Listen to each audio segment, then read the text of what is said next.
feeling when you work your heart out for years, only to watch someone else take credit and climb over you? That's exactly what happened to me. My name is Sarah, and I'm a 32-year-old marketing manager, or at least, I was supposed to be. This is the story of how my colleague, Jennifer, stole the promotion I'd earned through blood, sweat, and tears. But here's the twist, her entire career was built on a lie.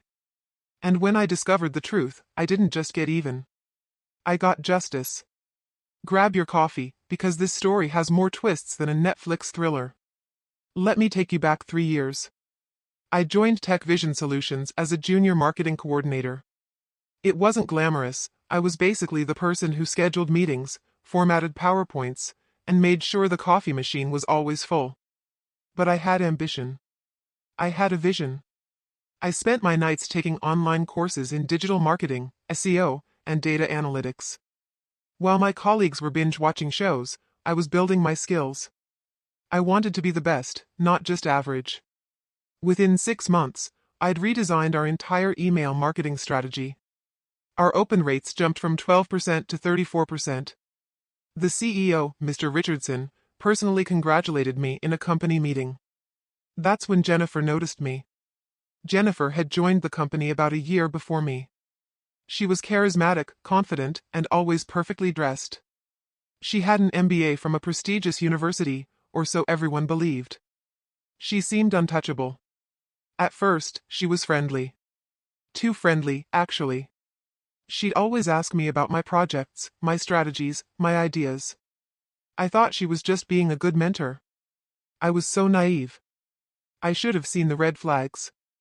8 months ago, our department head position opened up. Mr. Richardson pulled me aside and basically told me the job was mine. He said, "Sarah, you've earned this.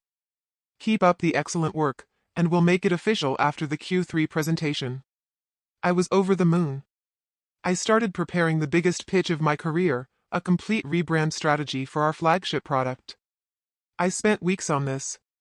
Market research, competitor analysis, focus groups, design mock-ups, everything. Here's where I made my biggest mistake. I trusted Jennifer. She kept asking to help with my presentation. She wanted to review my slides.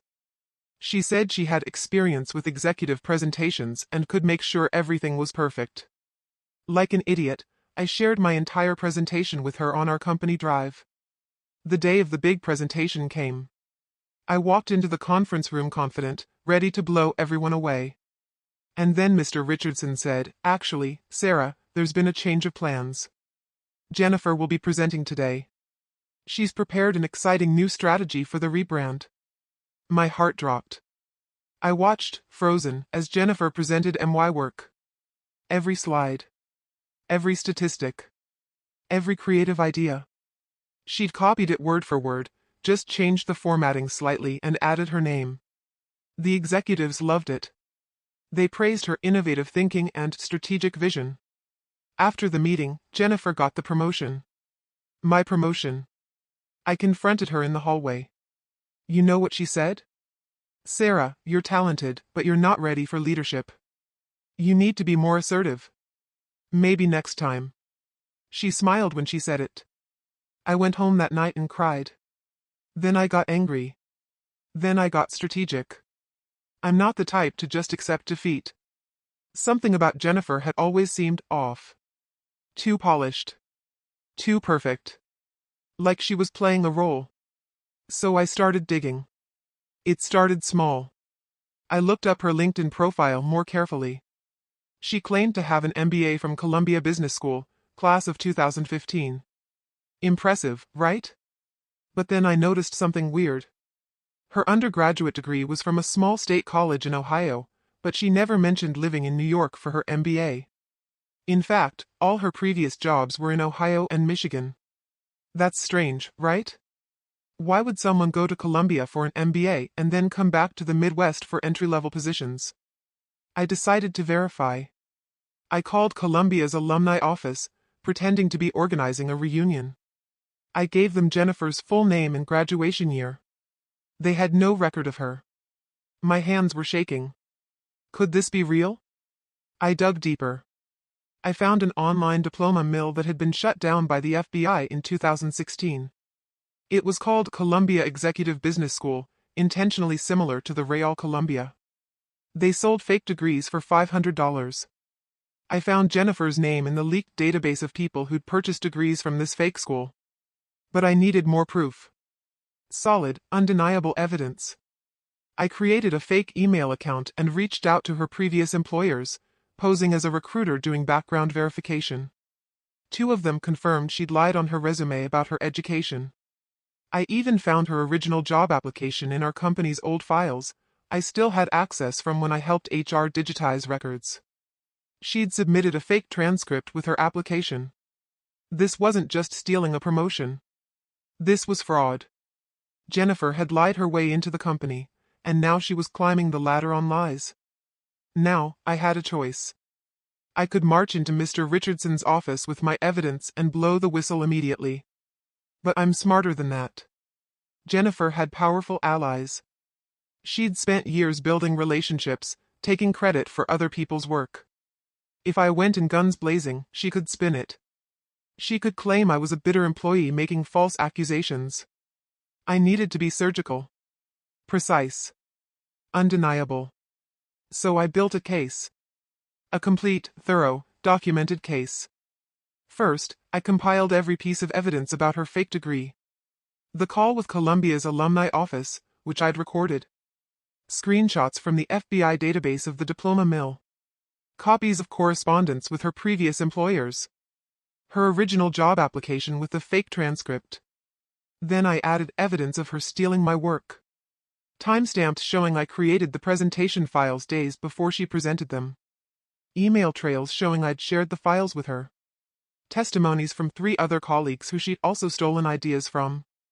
I put everything into a professional report, with citations, evidence, and a timeline. It was 47 pages long. Then I waited for the perfect moment. 2 weeks ago, our company held its annual leadership review. All the executives, the board members, HR, everyone important was in one room. Jennifer was presenting her 6-month success report as the new department head. She was bragging about her innovative strategies and the revenue growth. I'd scheduled a meeting with Mr. Richardson right after her presentation. I told his assistant it was urgent and confidential. When Jennifer finished her presentation and left the room, I walked in. I placed my 47-page report on the conference table. Mr. Richardson, I said, I need to show you something about Jennifer Martinez. I walked them through everything. The fake degree. The diploma mill. The FBI shutdown. The verification from Columbia. The stolen work. The pattern of lies. The room went silent. Mr. Richardson's face went from confused, to shocked, to absolutely furious. The head of HR immediately called Jennifer back into the room. They confronted her with the evidence. She tried to lie at first. Then she tried to downplay it. It was just a mistake on my resume from years ago, she said. I forgot to update it. But we had her original job application. We had the fake transcript. There was no way out. She was fired on the spot. Security escorted her out of the building within an hour. But it gets better. The company launched a full investigation. They discovered Jennifer had falsified other credentials too, certifications she never earned, projects she never completed. They also found evidence she'd been stealing ideas from at least 4 other employees over the years.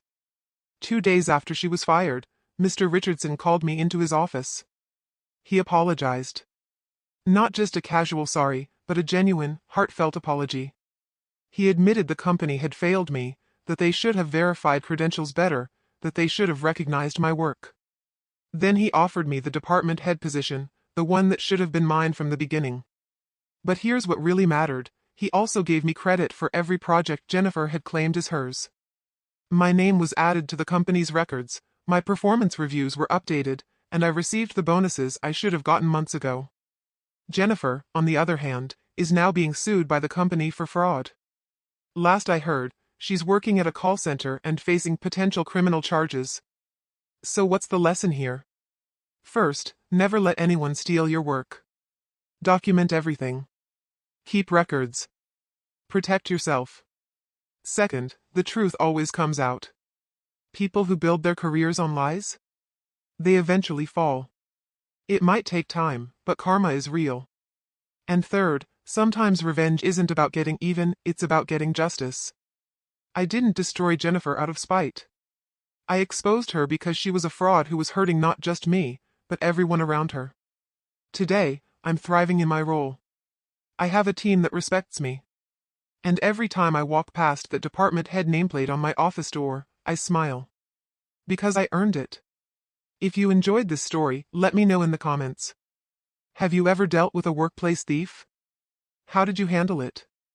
Thanks for watching, and remember, work hard, play fair, and never let anyone dim your light.